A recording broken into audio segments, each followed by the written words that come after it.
Welcome to Loco Listens. Welcome to Loco Listens. You're listening to Loco Listens. You're listening to Loco Listens. Loco Listens. Welcome to Loco Listens. Welcome to Loco Listens. Welcome to Loco Listens. Loco Listens.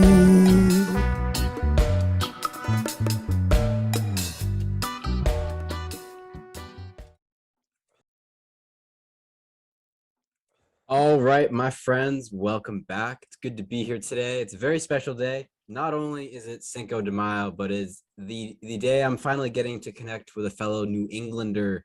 His name is Andy from the Deep Share podcast, and I first discovered him while listening to Godcast, and they have a great program together called Worship in the Storm, which I'm really excited to ask you a bit about later. But Andy, welcome, man. Happy Thursday. How's it going, man? Happy Thursday. Happy Cinco de Mayo, Jake. Nice to meet you finally. Thanks for having me on, man. Always, man. It's always a pleasure to chat with you on whether it's like Twitter or Instagram. There's a lot of cool stuff you've been sharing lately, and I do want to ask you about something you shared recently. But first, ritual first question on the Local Listens podcast is, Andy, when did you start to speak your truth? Oh, man. When I was probably 14 or 15, when it really started to happen.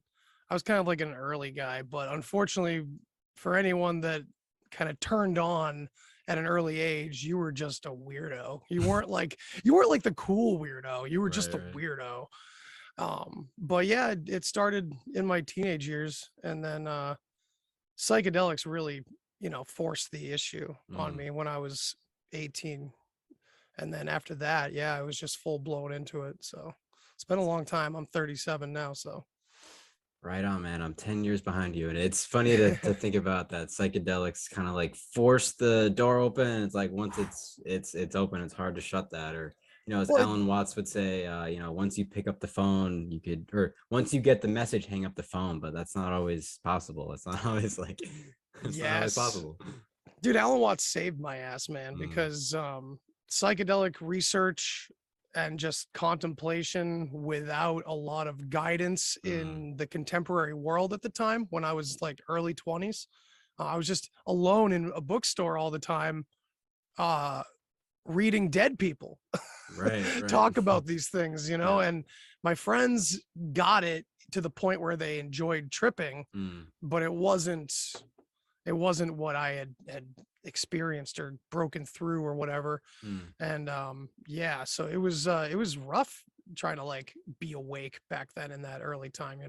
Yeah, man. And I'm glad, Alan Watts has had a very profound effect on a lot of my close friends, and I would describe him as someone who helped me stay grounded during those very chaotic and tumultuous times. And I'm curious, when you think of Alan Watts, like there are so many ideas that can come up, whether it's like Zen Buddhism or just some of his like whims. Like you ever hear Alan Watts laugh? Like, oh yeah, if it's between like Terence McKenna and Alan Watts, like they have like the most ridiculous laughs ever, but it makes me so happy. Whenever whenever he's laughing, it's, if you're not laughing with him, then you just don't get it. It's this very just knowing, loving laughter. Knowing and loving, yeah. And it reminds me of something that Aubrey Marcus usually says. He's like, you can judge a wise man by the sound of his laughter. And like, yeah, you hear Alan Watts laughing, it's like, man, that's coming like deep within the heart, and it's very fulfilling. But yeah, when you think of Alan Watts, I mean, what tends to come up for you? Oh, so many things, like you said, but let's see. Probably the ones. Well, okay, so at one point I had an iPod with about I want to say like 60 hours or something ridiculous of Alan Watts, just every lecture he ever gave. And on that same beast iPod was like another 12 of Terence too. Nice.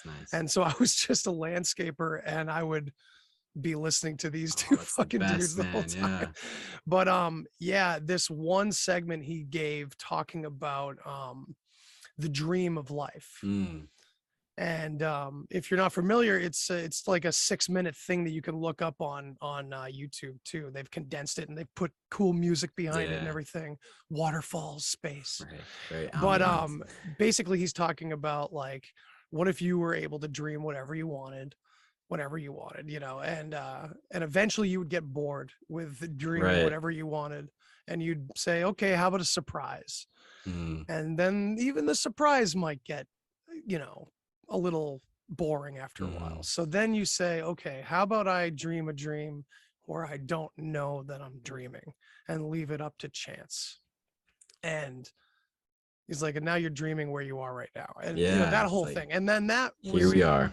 I think that I think the reason why like he resonates with so many people that are not quote unquote awake either, like plenty of people that would just read him as a Hallmark card, maybe not even getting the full scope of what he's saying, but you know, grasping at least the peace and beauty behind it, you know.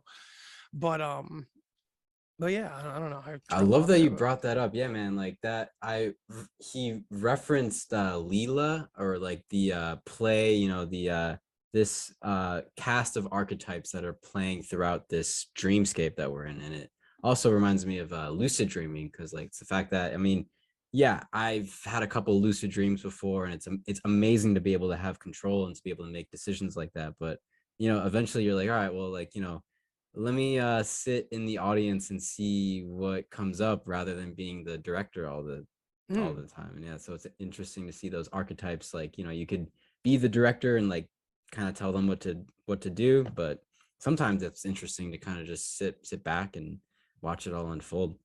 Yep. Yeah, exactly. Just as Alan used to say, he would say that, you know, you can't grasp water, and life flows like water. You know, the tighter you grip, the more it falls away. Yeah, man. Just that, you know, just the whole, you know, floating down the river kind of thing. That's what you have to do. You have to go with the flow. And it's so difficult for us to do that because it's usually against every bit of our ego, you know? Yeah, man. And to segue into Terrence, because I mean, we brought him up, the elf himself. Yeah. You've probably seen this wonderful meme. It's like a 4-second clip, and he's sitting in the passenger seat of a van or something, and he's got his thumbs up, and he's like, "Take it easy, dude, but take it." But take it. Take it. Whose control is it out of? Yeah, that's a good one. Oh, I love him. Yeah, dude. I listened to him so much. It was just incessant at the time. I was young, you know. Yeah, man. It was awesome when, you know, I was surprised to have that much access back then, because this was like early 2000s, being able to like have that much, like 12-15 hours of just him and shit, that like his like bad recordings, rare recordings, just shit didn't that was matter from what the like quality tapes. was. Yeah, it was just wild. And him going off and answering questions for hours. One of my favorites was him getting asked, how do we fight back? And then someone cut in with, what is this planet doing as an organism, or where is it headed as an organism? And he just goes, same question as how do we fight back? It just, his presence was so lightning, man. I loved him. Such a magician. Yeah, I'm happy that Dennis is still around and he's doing some good work to help like protect ayahuasca, and to, you know, keep this botanical dimensions, this foundation that they started to you know, I think it was Terrence and his wife who like have this, I guess it's like a compound in Hawaii or a garden. I don't really know. Yeah, it's on the Big Island. It's botanical gardens, and yeah, they do a lot of intense work there. They're growing medicinal plants, not just psychedelic plants, but they're growing hundreds and hundreds, maybe thousands by now. The last time I was in contact with them, it was like probably 15 years ago, 20 years ago. I had reached out. So I was very young and bullheaded, and I said to myself, well, you know what? There's no biography written about Terence McKenna. So I'm obsessed. I'm going to write this biography. And I had like 60 pages done, and I actually got in contact with Kat, his ex-wife, and we had a brief back and forth, old school email, like back and forth Q&A together. And you know, I even had hopes to go out to the Big Island and work there for a while and shit. Nice. It just never worked out, of course. Oh, But okay. Dennis, on the other hand, I never got to speak to at the Mhm. time, but I only got to speak to like his secretary or something like that. And but Kat actually like vouched for him at one point. She was like, I'm sorry if his message back to you was a little crass. He's just very Oh. protective about the idea I of bet. the Yeah. biography. And Yeah. he think one day he says he plans on writing it. Mhm. And And I he was like, did. oh wow, He I never did. got a Yeah. message from him. I never heard it on my phone, never got it through email. So whatever he may have said in his Mm. matter of fact McKenna, like I never got that. Thank goodness. It may have hurt my feelings. It's amazing. But, They're so yeah. opposite. Like they're two sides of the same coin, of course, but they could not be any more different. Yeah, they're they a were duo. going into like Dennis was digging further into the earth and Terence was flying further out into Yeah, the exactly. netherlands, Yeah. the Like an netherworld. airbender and an earthbender. Yeah. Yeah, he wants to take the magic carpet to the UFO and everything.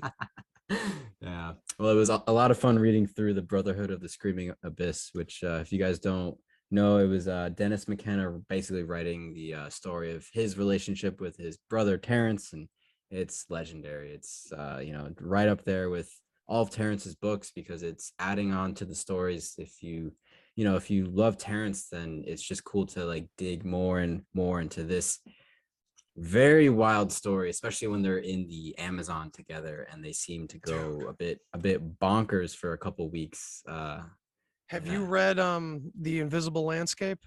So I remember bringing that book on a plane. Ooh. I was flying to go visit someone in Florida, and I think I was too young to really get it. So that's one that I'm gonna go back. I've read the Archaic Revival many times, and I lent it to a friend. I hope he actually read it. Yeah, man. What did you think about The Invisible Landscape? So first of all, the Archaic Revival was a great book too, and I actually Badass. use that terminology, Archaic Revival, often in my Nice. ideas. But Yeah. so the Invisible Landscape is Terrence's perspective on the Screaming Abyss. Yeah. So it's really cool if you've read the Screaming Abyss to go back and read Invisible Landscape, Definitely. because obviously the Screaming Abyss was that entire story from Dennis's perspective. Mhm. And yeah, that was the whole thing with La Charrera and everything. Right. Oh my God, dude. Yeah, anybody that's not even really that into psychedelics or McKenna's, I'll even go that far. Right. The Invisible Landscape and the Brotherhood of the Screaming Abyss Mhm. both are unbelievable stories. And Yes, sir. Yes, sir. it's the same story, but yeah, the Invisible Landscape is equally as beautiful, I would Was say. But that Dennis has a real way with the pen, man. he He's a really real does, good man. He's a author. great They speaker both too. were, so, yeah. They're those They're Irish very eloquent bards. people. Yes, they Yes. are. Yes. Bards indeed, man. It's bards funny that you indeed. mentioned bringing that book on a plane too, because I actually brought Food of the Gods with me on a plane ride one Nice. time. Okay, I was thinking of that as well. An old woman sitting next to me, like, and it's funny, I didn't know about manifestation back then. I was getting all the psychedelic history and information and a lot of the conspiracy information Mhm. without kind of having any of that, even the good parts of New Age, like anything that they're revealing, whatever, I don't like New Age in general, but whatever was good about it, I didn't have that side of it. I was all psychedelic. So I didn't know that I had manifested this situation, but coming back from psychedelics, and actually Ram Dass wrote about this as well. Yeah. You get this sense your ego is still very much intact, always. Always. You get a very strong sense that you know something other people don't, even though you can't fucking remember it anyway. Right. Hard to articulate it. Yeah, but you gotta have that ego about it Mhm. because, well, I don't have the proof, so I better have some attitude about It's it. all in here. It's just locked up. So, innocent as it was, I had this feeling like, yeah, I'm going to read this cool, deep, intellectual book on a Right. plane.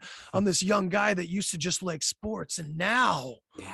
that my mind has You been evolved, Andy. expanded, I can finally show that I appreciate, it's just very Right, egoic right. behavior, Yeah, right? yeah. Sure enough, I guess maybe manifestation plays into it Mm. because this woman on the plane was very interested in what are you reading? And I got to tell Nice. her about stuff. There you go. She got to like, soothe that dopamine fix that I yeah. need. You know what I Yeah, mean? yeah. It's very interesting looking back on it. Yeah.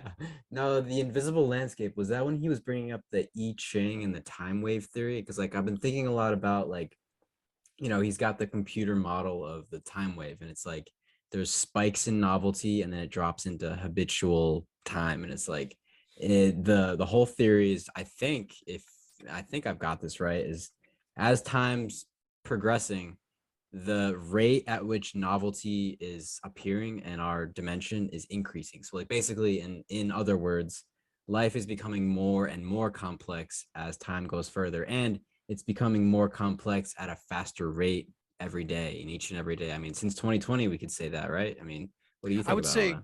I would say consciousness is becoming those things. Yeah. And we're perceiving it as the universe expanding and time speeding up and this and that. I think, I mean, I think it's easier to accept this grand idea that we are all one rather than getting into the nitty gritty of how that works out. Right. But when you do, it becomes more and more and more and more fascinating. It's all fractal, Yeah, so man. yeah. And speaking of that, I mean, the fact that we are all one, I mean, it just kind of reminds me of this entire podcasting community. Like, I got to give a big thanks to Mark Steves and the Alt Media United community that's been just so kind and just so encouraging for a new podcaster like myself. And I'm curious, I do want to ask you about Worship in the Storm with Todd, and talking about how that all got started. But I also want to hear about like the early days of the Deep Share podcast. Like what comes up when you think about like when you first started, and I guess when you look back in retrospect, like where you've come since those early days, like what comes up for you, Andy? I definitely am glad that I still have a lot of fun doing it. Yeah. I can tell you've been having fun. I still get apprehensive. I Mm. still, like, since day one, it's just how it is, I guess. It's and other podcasters talk about it too, like how sometimes it's like a half an hour to go and you're just like, God, but I really just don't want to do anything because I've done everything else. And like, your ego starts creeping in going, Yeah. well, this isn't really an obligation. Yes, it fucking it. No, it's not, man. You could like eat candy or something and watch TV. It's just a voice that creeps in because like, it's the tendency to fall is much easier than the act of climbing, right? So you gotta just push yourself a little bit sometimes, and that's interesting that it still happens. And it's kind of fractal for me because in a way that's the general message of life. It doesn't matter how experienced at something you become. It's not that if you exercise every single day, that pain and that out of breath and that chest tightness, all of it, it doesn't go away. No, never. You just become accustomed to it. Right. So I'm more accustomed to allowing myself to throw episodes up without editing them and just saying, this is me. I probably act a little weird. Oh, I forgot about 4 things in the middle of 9 sentences. It's just the nature of it. And I think the authenticity is probably the best part of it, Right just on, brother. being able to have conversations, not just with the great people we've gotten to know, but also with literally everybody that's listening, Everybody. Yeah. And speaking of that, I've been listening to you and Emmanuel, and I've been going back through some of your episodes. There was a couple with Brandon Thomas that I really liked, but I do want to ask you this. You've probably told this story a bunch of times already.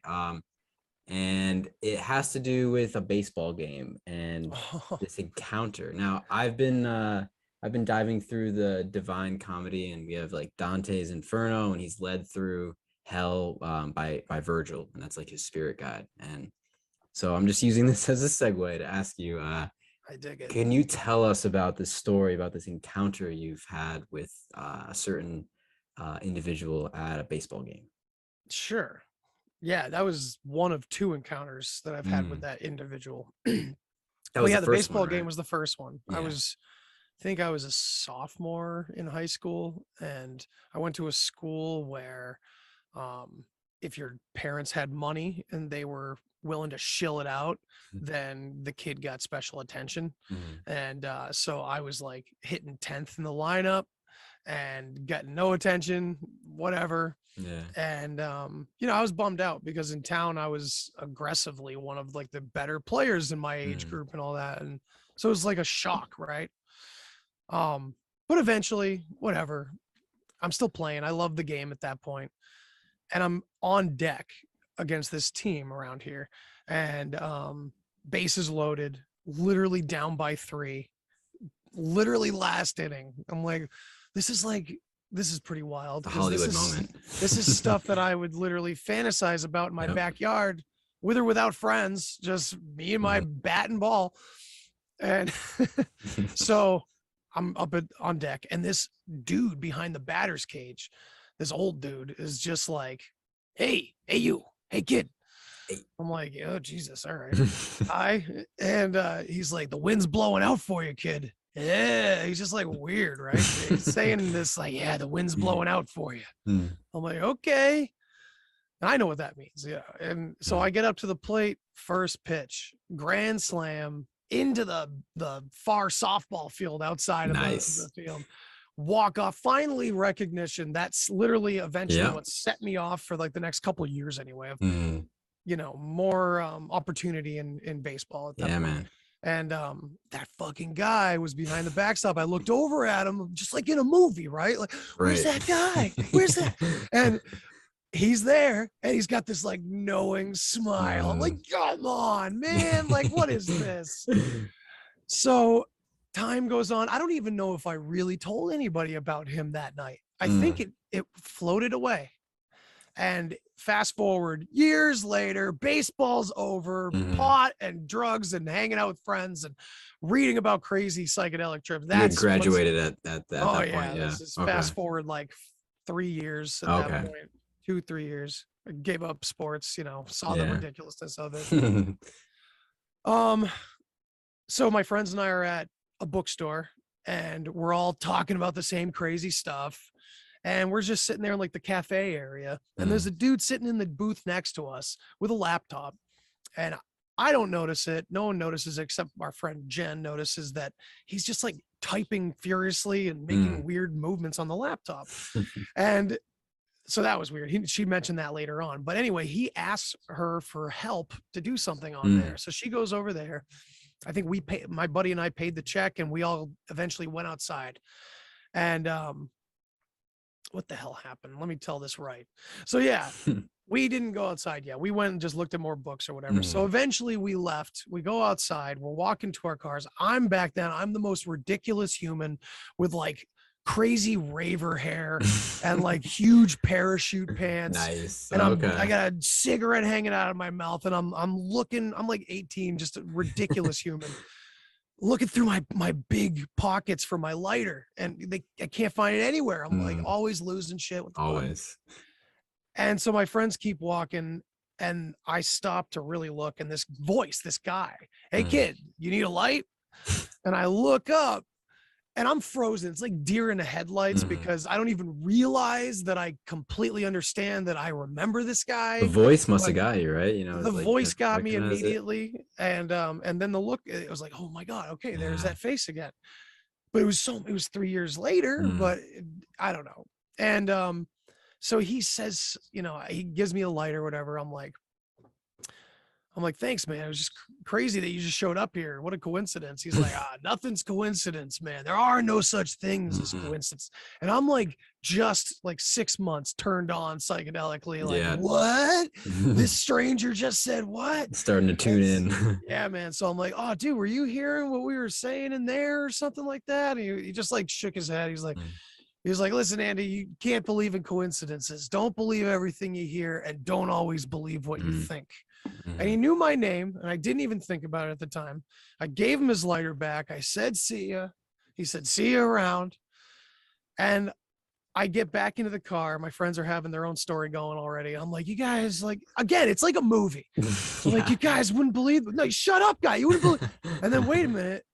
Oh, there's my fucking lighter, like right in my pocket. Materialized. And I'm like, I got my lighter, and I didn't have it. And they're like, what the hell are you even talking about? Because they had already walked on. They didn't experience any of this. So, yeah, that's when everything started to unravel. And I'm like, why do I know him? And then boom, that game between us and St. Peter Marion just suddenly was there.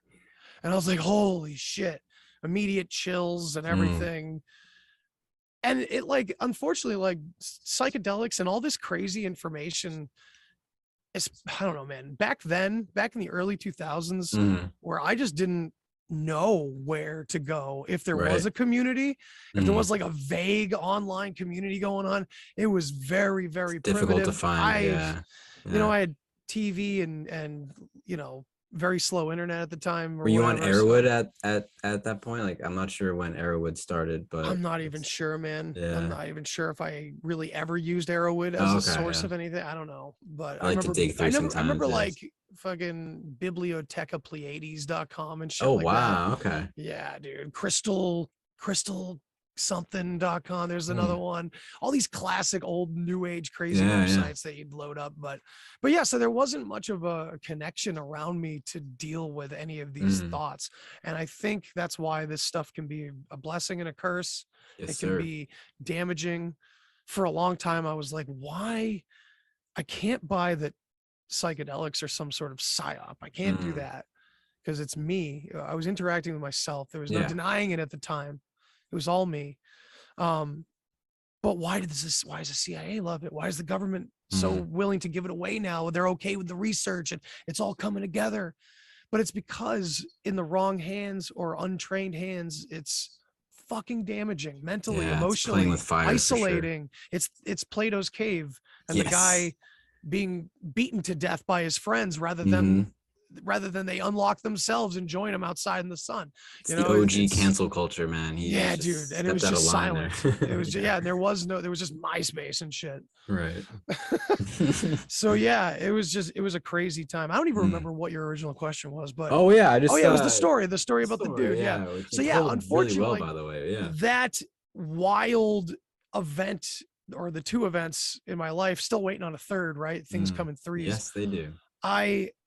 It hasn't necessarily made anything more clear. It hasn't made anything easier. It's made things much more difficult when I don't believe in quote unquote guardian angels, you know? So I don't know. It's a lot. Interesting. Yeah. And I can definitely relate to the fact that, like, you know, that puts you on a search to be able to talk to people about this, or like to find some kind of context. It's like, it can be very isolating to, you know, to be the black sheep, and to, you know, when people like call you crazy for these ideas that you might have, it can be a little discouraging. But once you find the right people to talk to, and even if they don't have answers for you, just like being able to bounce ideas off each other is a true blessing. Absolutely, man. That's what got me into podcasting, really, because I mean, I spent so much time isolated from even the friends I had, because I'd rather just be like, I don't know, investigating shit, whatever. You get down those rabbit holes.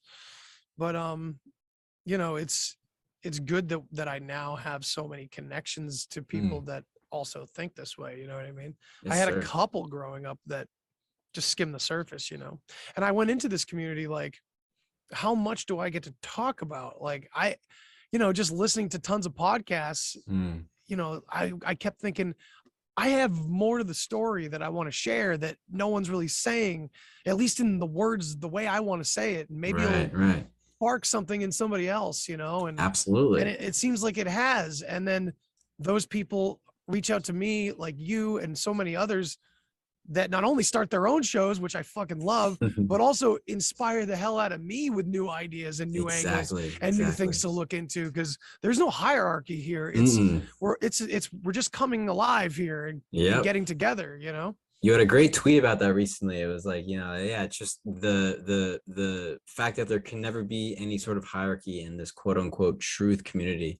And you know, it makes perfect sense. It's like there would be no fun if it was like a competition. And just the fact that what you were saying earlier reminds me of why I started in the first place, is because, and this is what Terence McKenna would bring up a lot too, this term symbiosis, and the fact that like the symbiotic nature of life itself is built for cooperation. It's built for, you know, reaching that maximum potential. And that's what we're all here to do for each other is to, like I may come into a conversation with my set of ideas, but I always leave a conversation with plenty more, and it's a cool exchange every time. So when you when I first started interacting with you, it was through a clip that I created from your episode with Emmanuel Kingman on the Godcast on Worship in the Storm, in which, yes, So what's humbling, up, man. Emmanuel? That was awesome, dude. We Yeah, appreciated that so love much. you guys. Great clip.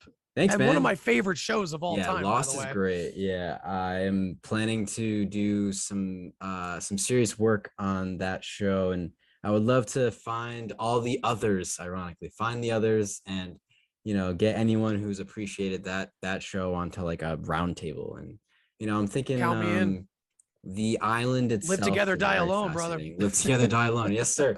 And there have been many times, I've been a man of science and a man of faith, and I'm happy to nurture both sides, that left brain and the right brain. But yeah, science and religion, those are science and faith, science and spirituality. These terms need to, eventually they will be tossed out the window, because it's really just these two different forces that exist in all of us, Yeah.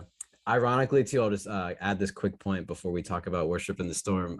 Sure. The episode I recorded previously, like a couple hours ago, we were talking about prepping. Like my friend is like a pretty he's really into prepping and learning about survival and bushcraft and all this. And we talked about John Locke a little bit, and there's like that one scene where he has like a suitcase full of knives, and he's like, look at this, guys. And everyone calls him crazy, like, whoa, that dude has a bunch of knives, like, watch out. But then he's the same guy that gets them like a bunch of boar so they could have dinner.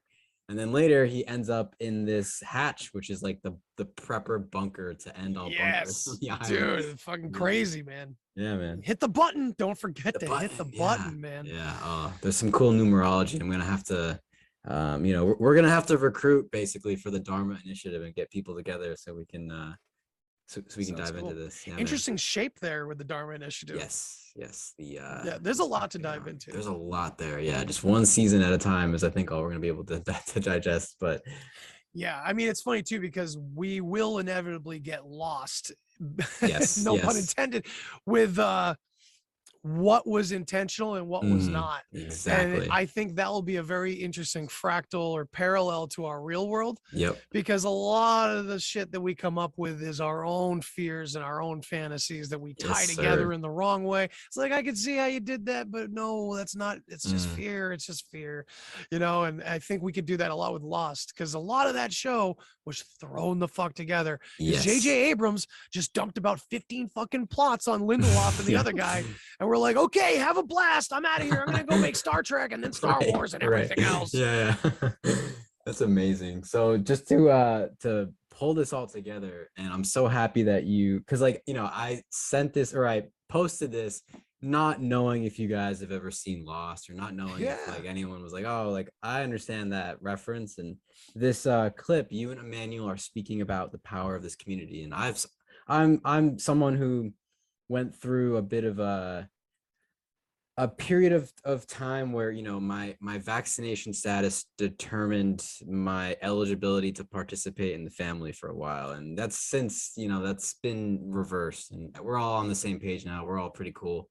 But there was a scene with the smoke monster, and the smoke monster is like representing fear, and this kind of like gatekeeper on the island that shows people like a black mirror, almost like where they could look into themselves and see their fears and be judged by fear itself. And so you guys were talking about this the power of the community and the storm, worship in the storm. I really want to ask you, and I'm going to ask Emmanuel as well eventually, but when you guys first started doing that together, what was that like? Just tell me about the origin story of Worship in the Storm. Oh, from my perspective, and I'm sure he would agree on most of this, that the initial spark was Emmanuel asked me if I wanted to do it together, and I immediately said yes, because we had magical chemistry. You certainly do. Immediately, and I love that guy. He's a brother, and I don't know, it was just magnetic, man. And that's the origin story. The origin story, I can't even remember if he had me on, or I had him on, or it was a swap cast or something. I can't remember how we initiated it, but yeah, we spent like 5 minutes on our first talk together before we were just in the fucking weeds, completely deep down the rabbit hole. Nice. It was just, yeah, a very good connection. And what he brings, I was also attracted to the idea of getting closer with a friend and having a show with them. Yeah. Who, I guess is coming from the Jesus side of it. Absolutely. Yeah. Specifically, not one like me, or maybe like you, or someone that respects it, or at least you know, allows it to be in the greater picture or whatever. Like, he comes from a place where that is the center of his world. And I really appreciate it, because even though I didn't grow up very Christian, went to church occasionally, you know, I was an atheist more than anything else in my younger years before psychedelics, of course. Me too. But like, I would say, man, what am I saying? It's good to have someone from that perspective, because there was something in a lot of my deep psychedelic trips that also told me, like, hey, look into Christianity more, because it's very, very, very, very, very, very, very, very central. It's very important. And like, the story is very, very close to home. And there's something going on there that's very important that the other religions don't have. Maybe that's just for you, Andy, because you speak English and you know the Bible more than other at the time. Maybe that's what it was. But so Christianity has always held a place there for me. Definitely. As not like I don't follow Christianity. Yeah. Of course, you know, I think people worry, like, when they talk about Christianity, that they're going to be labeled as a Christian or as a this or a that. So many different options, right? When you come out believing in Jesus Christ, it could be a million different things, oddly enough. But you guys have a great dynamic, and it's pretty cool. Like, you know, I was speaking, so I got to travel to Dallas, Texas, and my friend grew up in the Mormon church. And oh, wow. He introduced me to his community, and they gave me the Book of Mormon for free. It was a wonderful gift, and I have been flipping through it. And there's a really cool, you could say it's a metaphor. I mean, it literally happens in the stories, but this metaphor that there are periods in our existence where we're stuck in the wilderness and where we don't really have any kind of home. And this wilderness is full of chaos, or, you know, as Jordan Peterson say, it's full of chaos, man. We got to get out of the chaos. It's full of chaos. Yeah. Chaos. You need some order. So yeah, when I think about worship in the storm, it's like, yeah, I mean, when this is all happening, when these people are stuck in the wilderness, or they're traveling through the wilderness to get to their next home, they rely on some form of worship or some type of spiritual connection. And so I just really wanted to ask you about the title of the show. Like, did you guys come up with it together? And what do you think whenever you hear worship in the storm? Worship, like, you described it very well.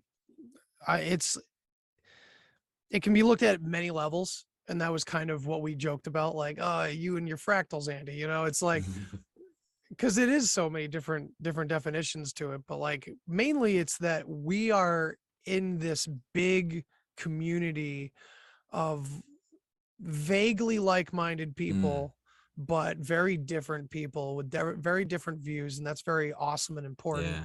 But it can be a storm. Absolutely not necessarily the world out there, I mean, I guess in a way we meant it that way, like, you know, we're trying to hold a space, exterior and the interior, out, you know, away from the chaos of the real world. But at the same time, even the community, like, having that show within this very loving but sometimes not so loving community, you know, it really depends. And it depends on moods, it depends on belief, unfortunately, because you have a group over here saying, hey, belief is the enemy of knowing, and then over here you're like, belief is the only thing that's going to save you. How dare you say it's flat? Right. Oh, dude, it's the factions. And that was what my tweet was been about, that you mentioned, the whole idea of George Carlin saying, you know, it's all a big club, and you are not in it. You ain't in it. I hope that doesn't happen to the truth community. A couple people were like, hasn't it already? And like, I don't think so. And it doesn't, I guess maybe like truth community won't have to exist eventually, because it'll just be, we've just noticed the Yeah. giant ripple effect that has happened eventually. Once Yes, you hit a sir. certain mass, it's going to just, and I see it every time, and you see it all the time from different people waking up Mhm. here and there to at least one thing or another. It's not black and white, but Mm. everybody's slowly coming to realization about different things in their lives, Exactly. in the real world. So yeah, I don't know. Yeah, worship in the storm, man. Yeah, man. Well, I'm I'm glad I discovered it, and I'm glad it's led us together. And it's funny that, it always come back to Lost. It like Lost for me, like that was a TV show that I grew up watching when I was 8 years old when it first aired, and I watched every episode every Wednesday at whatever time. And so I'm like thinking about it now, like, all right, I've listened to you on Worship in the Storm. I've listened to a lot of Emmanuel's podcasts, and what I've seen you doing recently, which is really cool, is you've been on this badass round table with Brandon Thomas from the Expanding Reality podcast Yeah. and Dave from Generation Z. And I got to catch the first episode where you guys are basically introducing the Bock Saga. And it's something that I don't know too much about, although yesterday or the day before, Andy, we were chatting text about etymology and the Marvel supervillain Thanos. And I was telling you a quick story about how I was trying to teach my students, my 10th grade students, about etymology and the origin of these words. And they all love Avengers. They're Avenger fanboys till the end. And I was like, all right, guys, we'll go on Google and type in Thanos etymology and like, tell me what you find. And they're like, oh, mister, it says immortality and death.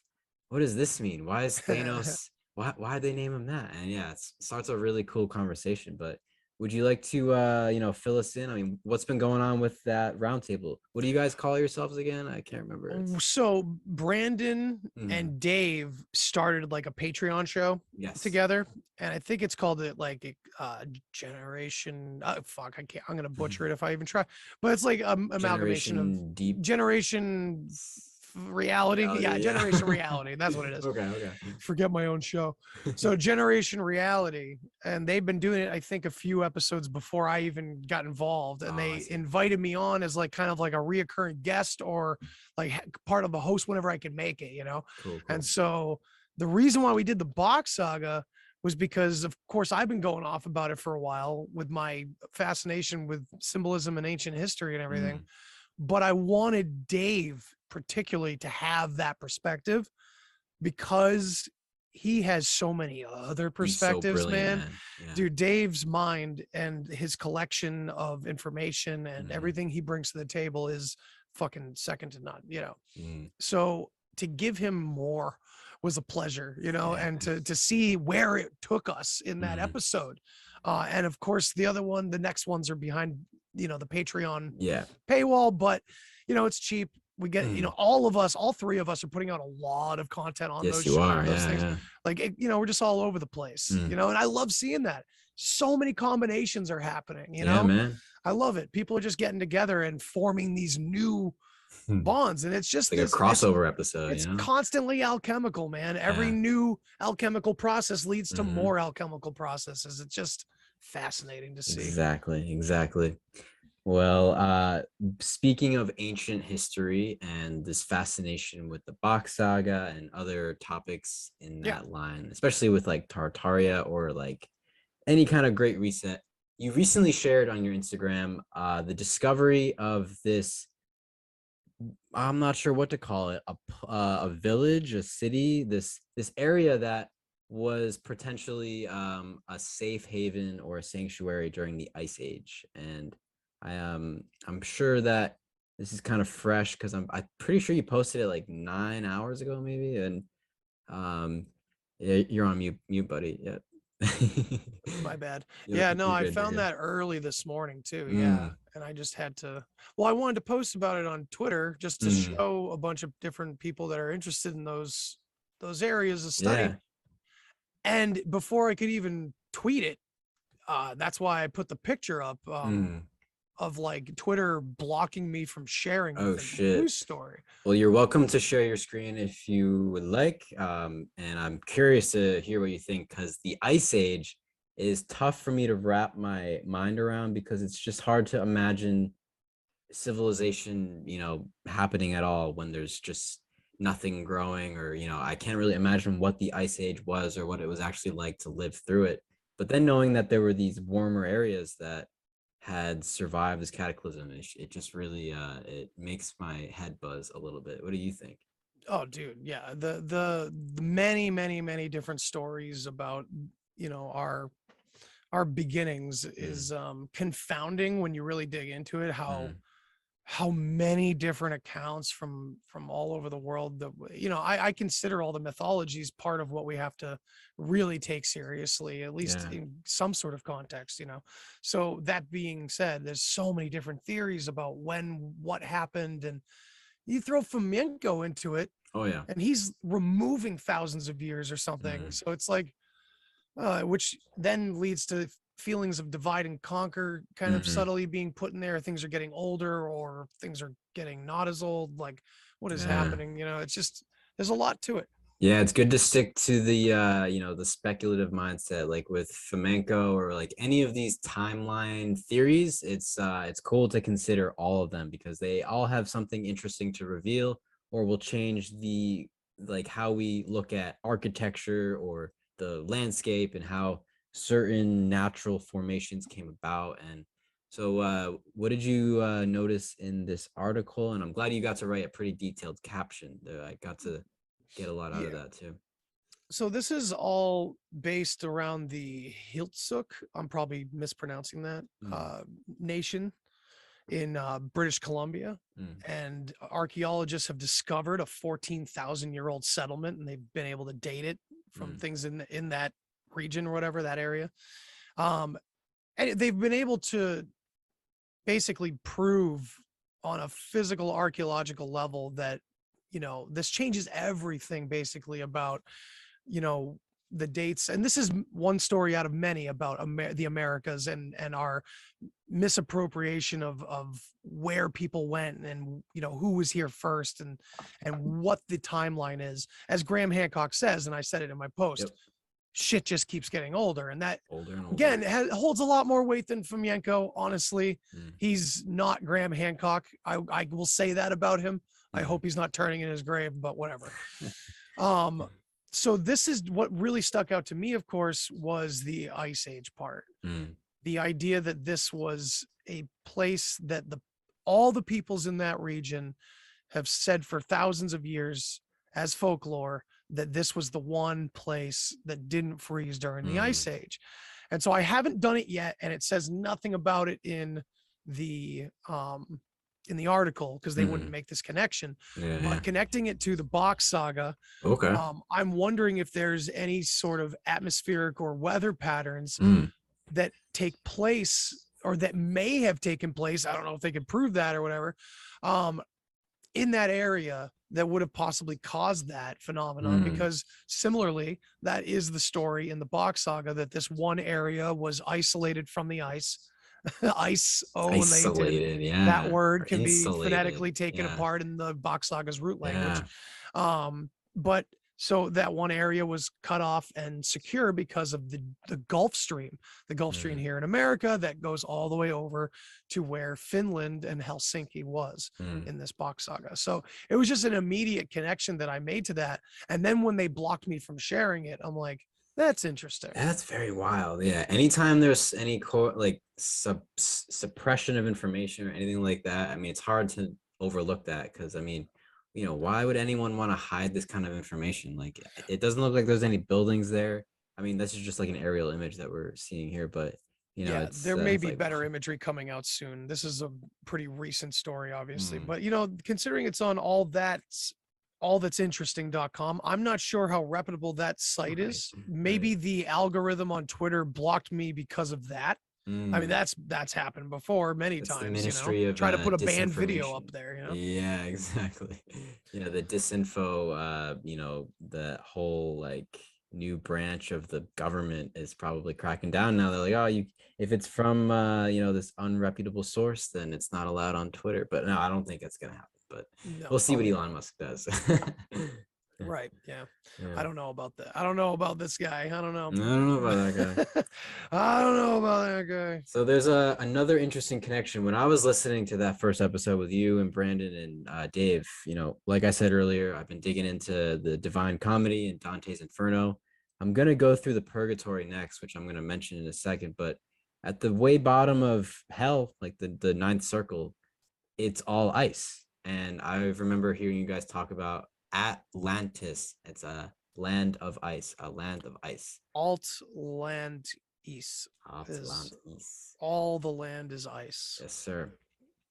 And it It's just a fucked up story. reminds me, yeah, it reminds me of so many things. Nothing I can put together very coherently, but you've inspired me to dive into the Bock Saga myself. Great. So I'm looking forward to I think you'll learning be more and more. fascinated by the etymology of it, for sure too. And Definitely. the phonetics of it are absolutely fascinating. But Yes, the sir. mythology itself does tie a lot of things together, and it's inspired me to grab a bunch of new books too. Because there's a lot of other rare books out there that talk about some form of Atlantis in the north. So my conclusion now, when all is said and done, which it's not done, but so far, my idea is that eventually, so even our ancients, our ancestors that we like use all the symbolism from, and we love looking into the esoteric shit and finding out the meaning of it. It's the meaning of these symbols and these words from that time period, which these symbols, if the Bock Saga holds true, which on all accounts, phonetically, linguistically, historically, when you pair things together, it's very hard to see this as some kind of prank, or it would be ridiculous if it was. So if it does fit all together in there, then Sumeria, like Sumer, and even the people of Göbekli Tepe, that's all way secondhand information. That is a game of telephone on all of our symbolism. Yeah. So you can connect it to fucking Baal or Moloch or whatever you want with the goat and Baphomet from fucking Levi. It has nothing to do with that. I mean, it became that, sure. And I guess we're back around to, manifestation and intention, because that's all that matters. Whatever you're putting energy into, and what kind of energy that is going to come out of it. It doesn't really. Yes, sir. Yeah, man. Well, I want to transition. We're going to wrap up soon. I don't want to take up too much time, Sure. but this has been. We should do a deep dive together on Dante's Inferno from the Bock Saga perspective, dude. Well, because let me, the circles. Oh yes, the circles are wonderful, and I'm gonna start the Purgatorio soon, and I'm gonna share really quickly. There's interesting, like the etymology of the purgatory, and like think about Dante having a shamanic journey, and like first he goes down to visit hell, and then he has to purge. It's the purgatory. He has to purge out all of his sins, all of his demons, and he has to climb up this. Okay, so this is what I really wanted to talk about. The go for it, man. Purgatory is an island, and it's also a mountain at the same time. So it's like this isolated area, and it's an island, of course. And so Dante has to purge out his sin while he climbs this mountain. And I immediately thought of Lost, of course, because that's just the kind of crazy guy that I am. And spoiler alert, it's been years, guys, but come on, the island is kind of like purgatory, and these people have to go there to overcome their bullshit in their order trauma. Yes. Trauma. And it all starts with that plane crash. That was like the storm that caused them to begin to interact with the island. And the island is all around us. I always think about, well, whatever mysteries are out there, we could just choose not to look at them. But I think, you definitely inspired me to dig a little deeper. And I want to ask, for the sake of my audience, if they're still with us and they're like, what the hell is the Bock Saga? What do I do? Where can I learn more about that? Like, what are there any particular books or texts or resources that you could offer for anyone who wants to learn about the Bock Saga? So first and foremost, just as an easy introduction for people, if they'd rather listen or watch, I would say, if you of course, check out the Deep Share episodes about Bock Saga. There's plenty with me and Dan Unaki, Dan, Roots of Creation, those things. But I would also check out Jim Chesner's documentaries on YouTube. Those are the most important ones. But the companion to those, in my opinion, that's how I did it, was his documentaries plus this book, which is an introduction, Bock Saga, an introduction. And it's by Carl Borgen. He's now written 3 books surrounding the Bock Saga, one of which is fiction, which we know that fiction's a wonderful tool. And I really admire the way he did it, because it's a very strange tale. It flips society on its head. It flips our words, our language, our everything completely on its head, and horrifies you at first. Some of it's pretty fucking weird and out there. And so I forgot where I was going with that. Well, I did notice on the cover of that book, you have the Ouroboros, right? That's the snake eating its own tail. And we give that so many definitions that are all applicable. But where that comes from in the Bock Saga, supposedly their origin story and all that, it's very primal, it's very human, it's very down to earth for sure. It's not they didn't have a lot of spirituality in the Bock Saga necessarily. But yeah, I would definitely say read Carl Borgen's book, An Introduction to the Bock Saga, because that is a great companion to Jim Chesner's documentary Welcome to Hell, with 1 L. And then from there, Jim has like 2 or 3, maybe more, hour and a half long, very good documentaries about the whole story. At least as far as he took it. He's no longer with us.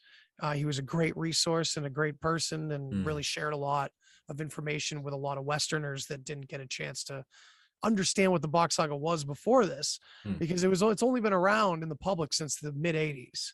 And even back then it was scratchy VHS tapes made in Finland, slowly, if at all, trickling into the Western world. I see. It's only coming out now. And I think the reason for that is the same reason that Carl Borgen and many others think. And that's because we have gotten to a point where we will be able to understand it. And that's the tricky part. Interesting. Leaving you with a lot of vague. I do have one last follow-up question about the Bock Saga. Because I'm gonna go back and listen to this episode and like do all these sorts of deep dives, save all these videos, etc. But would you be willing to do this? And I know you have a family, you have a son or a daughter, you have a couple I have kids. a son. Have you ever talked to your kid about the Bock Saga? No, he's 4. Okay, all right. My wife is horrified by a lot of it, but she, no offense, I love you, but she is quick to fear first. But granted, she's wide awake, and she, it's just every one of us bumps up to that next outer level. Definitely. And it's always rough going out there, absolutely. And I have to continuously remind her that, listen, Bock Saga, all this stuff, I research it. I love finding out more perspectives about history. I am not suddenly like religiously following anything. Right.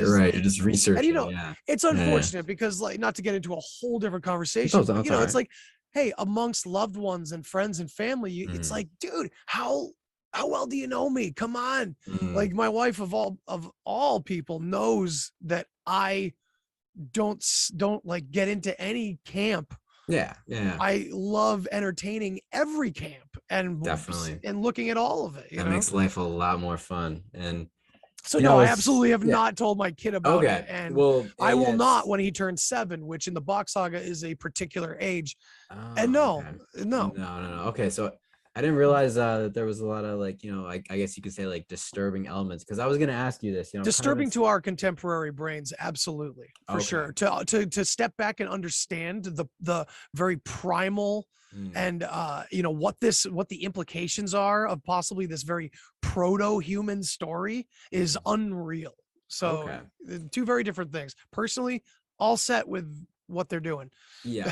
Okay. Well, feel free to say no to this. We can save this for another time when I've done my research, because I'm still, like, like I said, I've listened to you speak about it, and I'm like grasping at straws, like, all right, I think I get it. But is it possible? And like I said earlier, feel free to say no, or we can move on to something else and kind of wrap up. But Open if book. you were to tell like a once upon a time story, like if you were to retell the Bock Saga, but like pretend that I'm a 5-year-old, or like pretend I'm a 4-year-old, like is that even possible? Not right now. Okay, all right. It's Yeah, and something we you can know think why? about. I can definitely give you my take on why that is, Sure, I and would maybe love to it'll hear just it, leave yeah. your audience and you maybe more curious to dig into this. That I think the reason why is that the Box Saga is a particular point. It's a sphere in a group of many spheres that are very crucial and important to understanding this puzzle. But it's not the be all and end all. No, And I think a lot of, I know you understand. It's just that a lot of times when you find something so mind blowing, so all encompassing, it can be hard to not get swept up by it. Right. Yeah. This is not the story that we will be handing down to our grandchildren. Maybe some people in Finland and Scandinavia and Germany and other places might still, I know they do now, but I know I will be telling my kid about where all of this fits together and where we all came from. And I'm not saying that I'm going to figure it all out, but you, me, many others in this community that are fascinated by this stuff, when we put it all together, there's no denying we're going to uncover what's going on. The more perspectives we put together on this, the better. So Yes, I just need more eyes on this damn thing. So well, please. I'm sold, man. Yeah, I'm looking forward. I'm going to dive in. I'm going to, we're going to come back together eventually. And, it's like we're all touching a different side of the elephant, saying what we think we're feeling. And it's like, all right, well, what did you see? Okay, it's a little different from what I saw, and putting it all together. Dude, I love it. I love that metaphor, man. It's beautiful. My own personal one is that you get like you're in a dark room and you get like 1 second of a flashlight. Yeah. And you get to turn it on real quick, and you saw a little tiny piece of the room for just a second. And then you have to go on faith as your memory fades. That's how fucking everything is here, man. It's like, did you see the machine elves? I saw the machine elves. I just saw them for like a second, and then they were gone. Yeah, I felt a presence, but that was it. It's all over the place, man. Awesome, man. But this has been awesome, dude. Thank you for having me, dude. This has been great. I have one last question, our ritual ending question for you, Andy, which is, if you could go back to any time, whether that was your past self yesterday or last month or last decade, however far back you want to go, let's pretend that your past self needs some guidance or some help or just a word of advice. What would you say to your past self for some helping words? Oh man, well, just to keep it nice and easy, I'd say I'd probably go back to when I was 19 and straighten out some of the things that I was really, really lost about by myself, trying to understand my psychedelic experiences. Like I would tell younger me immediately, like, stop believing in aliens from other planets for a minute. Yeah. Just for a minute, suspend your belief there and look more inside yourself now, not 5-10 years from now. Great advice. Yeah. Because I really feel like if I could have done that, I would have saved a lot of time. But at the same time, the higher self or the further on self that I will be is probably saying to this me, no, because it's all supposed to go on. The drama is supposed to go on. So yeah, I'd go back there though, for sure. That was the most chaotic point in my life. So well said. Well said. Yeah, I mean, it's sometimes it's good to come away with more questions than answers, just like an episode of Lost. And I'm sure the search will continue. We'll probably never reach a conclusive point, but it's always exciting to go down this rabbit hole with someone like yourself, Andy. I love chatting with you. I'm looking forward to continuing this exploration, and I'm thankful that you made yourself available tonight. So I appreciate you, brother. Where can people I appreciate you too, man. I think you have been a great presence since day one that I've known of your existence. So you've come into this community with a big heart and wide open, and it shows. So I really appreciate you, man. And you're living proof. And so many people are living proof. It's like the more of us doing this, Yes. it's not about like points of fame or anything like that. It's literally, this is how we build the bigger group. I don't know. It's the answer, man. The answer is, I name this podcast Loco Listens because all I can really do is listen. And if I have something of value to add, like I'll share it. But like for the most part, I'm just here learning. And so it's an absolute pleasure to just keep on learning. We'll be lifelong learners and to be continued for sure. Absolutely. Where next can time people on Lost? Next time on Lost. Where can people find me? They can find me at the Deep Share on Twitter and Instagram. I'm on YouTube, Odyssey. You can find me there. Find me on patreon.com/the Deep Share. You can find me at my website, thedeepshare.com, which I really need to do a lot more with.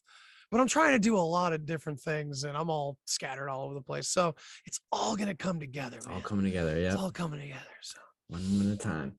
Well, once again, man, happy Thursday and happy Cinco de Mayonnaise. And yes, indeed. Hope it's been a great day, man. I certainly enjoyed this chat, and I'm looking forward to seeing you again sometime, man. So likewise, cheers, brother. Cheers, man. To be continued. Pete. Hey there.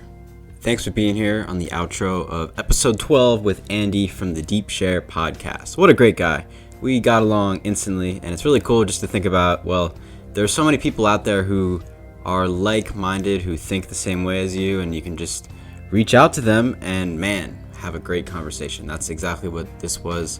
Really looking forward to speaking with Andy again sometime, and I'm always excited to hear what he's got to say on so many topics. I know Bock Saga is a big one for him, but it was cool to chat about Terence McKenna and Alan Watts and just kind of chat about the whole psychedelic nature of existence itself. And Andy, like I said, he's a great guy that has a lot to offer. He has learned quite a bit, and I'm really excited to dive into the Bock Saga. So Andy, thank you for inspiring me to dig a little deeper. I will certainly get back to you on those topics. And if you guys are interested in learning more about what Andy has been up to, once again, make sure you go to the Deep Share podcast everywhere. It's a great show. You can also find Andy on the Worship in the Storm, as we mentioned throughout the episode. That is on the Godcast, the Goodness Over Darkness podcast, where Andy is joined by the Godcast's host, Emmanuel Kingman, where they have a nice chat. And as I look back on this episode and I listen to what we were chatting about, it's really cool. It warms me up to just think about this whole community and how supportive and symbiotic this whole operation is, and I'm glad to be a part of it. Andy is one hell of a guy, so like I said, check him out on the Deep Share podcast, check out the Godcast, and without further ado, I will leave you with this message. Wherever you are, be here, be now, and be you.